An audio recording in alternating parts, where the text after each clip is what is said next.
ये कहानी है बेलापुर गांव की, जहां कहा जाता है कि एक गंजी चुड़ैल का वास था। रात के वक्त अगर कोई भी गांव की औरत बाहर निकलती तो वो उस औरत को गंजा कर देती थी। इसलिए रात के समय बेलापुर गांव की कोई भी औरत अपने घर से निकलते हुए डरती थी। कोई भी बाहर नहीं निकलती थी। एक दिन की बात है।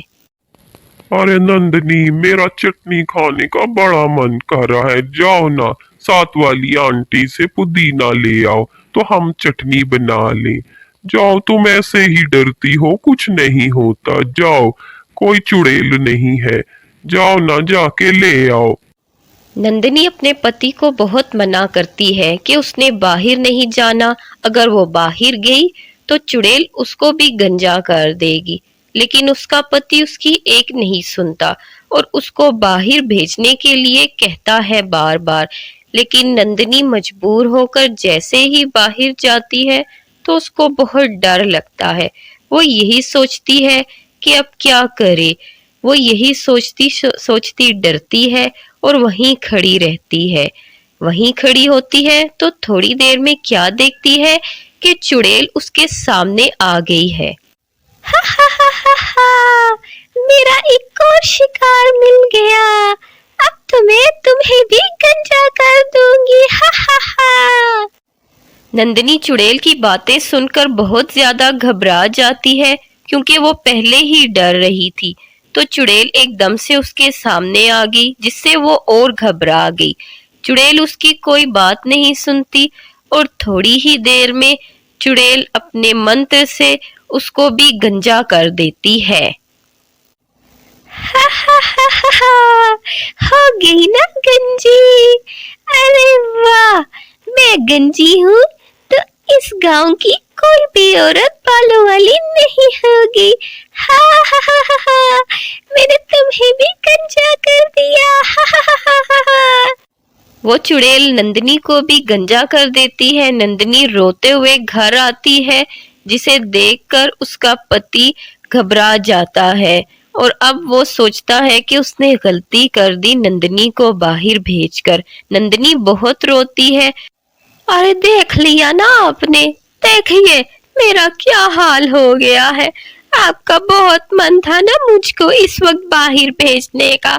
सब कहते थे औरतें रात को बाहर ना निकले, मगर आपने किसी की ना ही सुनी। अब क्या हुआ, देखिए मुझे भी उस चुड़ैल ने गंजा कर दिया है।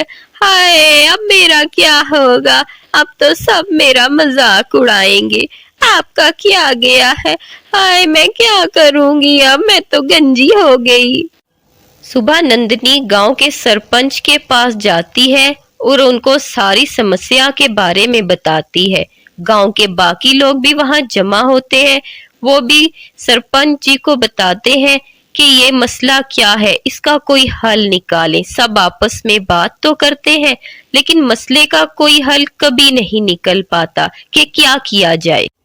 अरे सरीला बेटी, मैं जरा साथ वाली मौसी से होकर आती हूँ। देखो, रात का समय है, तुम घर पर ही रहना, बाहर ना निकलना, ठीक है ना? मैं अभी आई।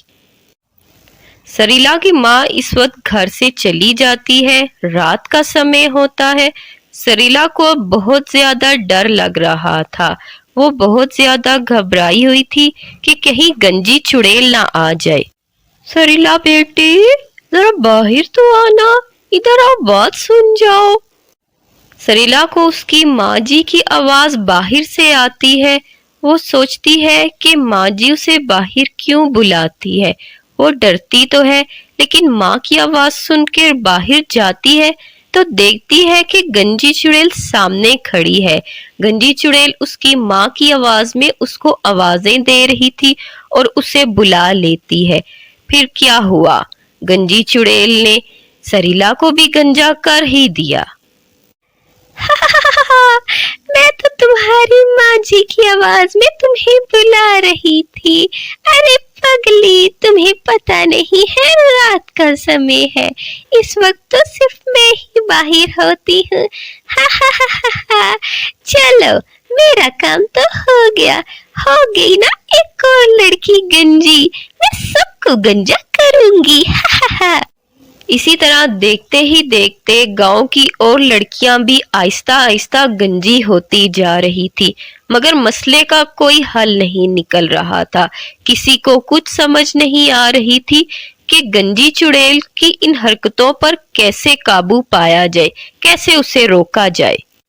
यह है शकुंतला, जिनकी पोती शहर से गांव में घूमने के लिए आती है। हाय ग्रैनी, कैसी हैं आप? ग्रैनी, मुझे गांव में आकर बहुत अच्छा लग रहा है, मगर ग्रैनी, मैंने यहाँ आकर एक बात नोटिस की है। यहाँ औरतें गंजी क्यों है? क्या बात है? ये सब देखकर तो ग्रैनी मुझे बहुत अजीब लग रहा है। यहाँ कुछ बीमारी है या क्या बात है? औरतें आखिर गंजी क्यों है यहाँ की? अरे बिटिया, तू देख, तू शहर से आई है। मैं जानती हूँ तू मेरी बातों पर यकीन नहीं करेगी, मगर इस गांव में एक गंजी चुड़ैल का वास है। रात के समय अगर कोई लड़की बाहर जाए तो गंजी चुड़ैल लड़कियों को भी गंजा कर देती है। इसलिए तू रात के समय यहाँ बाहर मत निकलना, ठीक है ना? राधिका तो शहर से आई थी। शहर के लोग कहाँ इन बातों को मानते हैं। ओह ग्रैनी, ये क्या आप आजकल के जमाने में चुड़ैलों की बातें करती हैं? ग्रैनी, ऐसा कुछ नहीं होगा। यकीनन इन लोगों को कोई बीमारी है जिसकी वजह से इन लोगों के सर के बाल उतर गए। ग्रैनी, ऐसी कोई बात नहीं है। आप यूं ही परेशान हो रही हैं। चलिए आइए खाना खाते हैं। हा हा हा हा हा, कितनी लड़कियों के बाल मैंने इन बोतलों में जमा कर लिए हैं। अब तो बस एक और लड़की की जरूरत है। बस मुझे 100 लड़कियां पूरी करनी है, फिर मेरे भी सुंदर बाल आ जाएंगे। बस एक लड़की मिल जाए। सुबह होती है तो राधिका गांव घूमने के लिए बाहर आती है, लेकिन फिर गांव में वही हाल देखती है। बहुत ज्यादा लड़कियां गंजी होती हैं। ये सब देखकर राधिका को बहुत ज्यादा अजीब लगता है। राधिका सोचती है, आखिर इन लड़कियों के साथ ऐसा क्या हुआ? उसे भी कुछ समझ नहीं आता। फिर वो गांव में घूमते घूमते अचानक एक गुफा की तरफ चली जाती है। फिर वो गुफा के अंदर जाने की सोचती है। यूं ही चलते चलते वो गुफा के अंदर चली जाती है, मगर उसे नहीं पता होता कि इस गुफा में चुड़ैल रहती है। वो अंदर आके देखती है तो चुड़ैल कुछ बातें कर रही थी। वो छुपकर चुड़ैल की बातें सुनती है। बस अब एक लड़की मुझे और चाहिए, जिसके बाल छीनकर मैं अपने बालों पर लगा दूंगी। फिर देखना, मेरे बाल बहुत लंबे और सुंदर से आ जाएंगे। हा हा हा हा हा। मैंने गांव की बाकी लड़कियों को तो गंजा कर दिया, बस गांव की मुझे एक और लड़की चाहिए बस। राधिका घर आकर अपनी दादी माँ को सारी बातें बताती है। ओह ग्रैनी, आप बिल्कुल ठीक कह रही थी। इस गांव में वाकई ही एक चुड़ैल है। मैंने खुद उसकी बातें सुनी है। वो उस गुफा में रहती है जो पहाड़ी के ऊपर है। ग्रैनी, आप कुछ कीजिए, उसे एक लड़की और चाहिए। कहीं ऐसा ना हो वो मुझे भी गंजा करे। फिर राधिका अपनी दादी माँ के साथ एक तांत्रिक के पास जाती हैं और उनको सारी बात बताती हैं। बाबा जी, हमें इस समस्या का हल मिल गया है। वो गंजी चुड़ैल उस पहाड़ी वाली गुफा में रहती है। राधिका ने वहां जो कुछ भी देखा उसकी दादी माँ सारी बात बाबा जी को बताती है।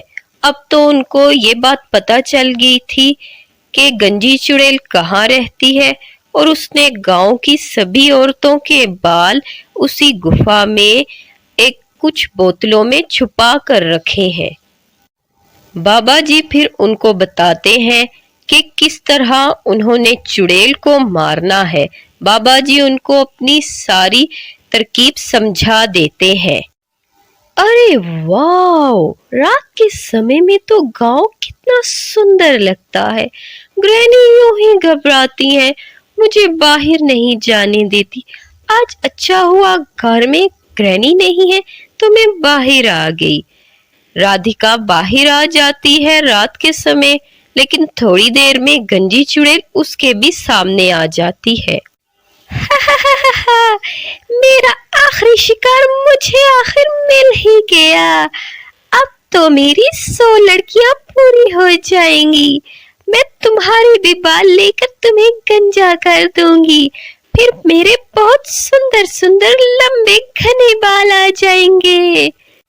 चुड़ैल अभी राधिका से ऐसा सब बोल ही रही थी कि अचानक क्या होता है, चुड़ैल अचानक से जलने लगती है, जिसे देखकर चुड़ैल चीखने चिल्लाने लगती है। उसकी चीहो पुकार की आवाज सुनकर वहां सारे गांव वाले भी जमा हो जाते हैं। वो भी ये देखकर हैरान हो जाते हैं कि आखिर गंजी चुड़ैल कैसे जल गई। फिर चुड़ैल जलते जलते थोड़ी ही देर में वहां ही मर जाती है। गांव के लोग ये सब देखकर खुश हो जाते हैं। गंजी चुड़ैल के मरते ही गांव की औरतों के बाल भी वापस आ जाते हैं। फिर बाबा जी शकुंतला के साथ आकर उनको सारी बात बताते हैं कि किस तरह उन्होंने गंजी चुड़ैल का खात्मा किया।